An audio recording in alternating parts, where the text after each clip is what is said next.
আর কিছুদিন সময়ের মধ্যেই 26 ব্যাচের সব শিক্ষার্থীরা বোর্ড পরীক্ষায় বসতে যাচ্ছ এবং বোর্ড প্রস্তুতির শেষ সময়ে রিভিশন হিসেবে যত রকমের ম্যাটেরিয়ালস প্রয়োজন সকল ধরনের ম্যাটেরিয়ালসই তোমাদের কাছে আছে।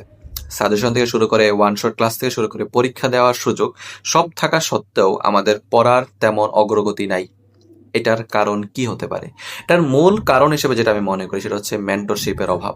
সঠিক ডিরেকশন এবং মেন্টরশিপ না থাকার কারণেই বর্তমানে তুমি নিজের সর্বোচ্চ আউটপুটটা বের করতে পারতেছো না।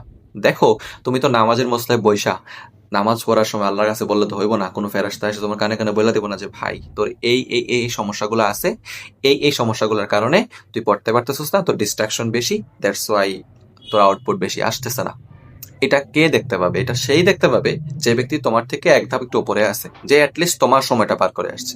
তো এই সমস্যাটাকে সমাধান করার জন্য আমি একটা ছোট মেন্টরশিপ সেশন রাখতে চাচ্ছি, যেখানে তোমরা সবাই নিজেদের মতো করে ইন্ডিভিজুয়াল আকারে নিজেদের প্রবলেমগুলো শেয়ার করবা, বলবা। সবার পরিচয় আমি গোপন রেখে দেবো যে ভাইয়া, কিছুক্ষণ আগে একটা স্টুডেন্ট আসছে যে ভাই আমি ঘুম নিয়ন্ত্রণ করতে পারতেছি না, ঘুম নিয়ন্ত্রণ না করার কারণে আমি অনেক হতাশায় ভুগতেছি এবং মনে হচ্ছে আমি ঠিকমতো পড়তে পারতেছি না। যথেষ্ট সিরিয়াস একটা স্টুডেন্ট। তাহলে ওরে যদি আমি পরামর্শ দিছি, যেটা ওরে যদি আমি বলি অনলাইনে যাও, ঘুম নিয়ন্ত্রণ করার 5টা উপায় দেখা পড়া শুরু করে দাও, ওর জন্য কিন্তু এটা কাজ করবে না। কারণ সবার হ্যাবিট সমান না, সবার বায়োলজিক্যাল ক্লক সমান না, সবার নেচার তো সমান না। যে ব্যক্তি অনেক বেশি ঘুমায়া অভ্যস্ত, তারা যদি আমি বলি সকাল 6টা থেকে উঠে পড়া শুরু করে দাও, সে তো পারবে না। এই মুহূর্তে তাহলে আমার কি করতে হবে? আমি ওর নেচার বুঝে ওর ছোটটা পরামর্শ দিলাম যে ধরো, বলে দিছি যে তুমি সকালে ওঠার চেষ্টা করো। আর যদি ধরো তুমি উঠতে না পারো, কোনো একদিন 10টা কিংবা 10:30 বেজে গেছে, সেই মুহূর্তে তোমার করণীয় কি? তোমার দিনের যা ক্ষয়ক্ষতি হওয়ার তো হয়েই গেছে। তুমি ক্ষয়ক্ষতির পরিমাণ না বাড়াইয়া হতাশাগ্রস্ত হয়ে কমানোর চেষ্টা করো, এবং তুমি চেষ্টা করো ওঠার সাথে সাথেই কোনো প্রকার হতাশাগ্রস্ত না হয়ে তাড়াতাড়ি পড়তে বসে যেতে, এবং টেবিলে বসে সর্বোচ্চ চেষ্টা করো নিজের ফোনটা থেকে দূরে থাকতে।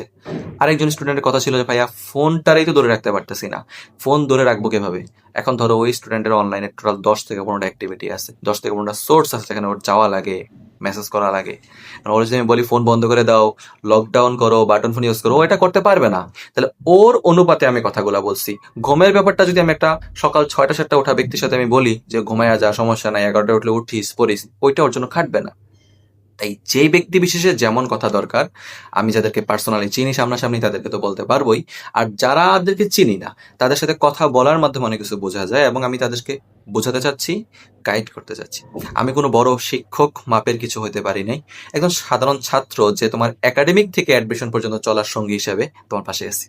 ওকে, তাহলে আমাদের এই মেন্টরশিপ সেশনটাতে আমরা প্রতিদিন রাতে 9টা থেকে 10টার মধ্যে একটা লিঙ্ক থাকবে, ওপেন থাকবে, ফর্ম থাকবে, বা আমি কিছু একটা দিব গ্রুপে। তোমরা চাইলে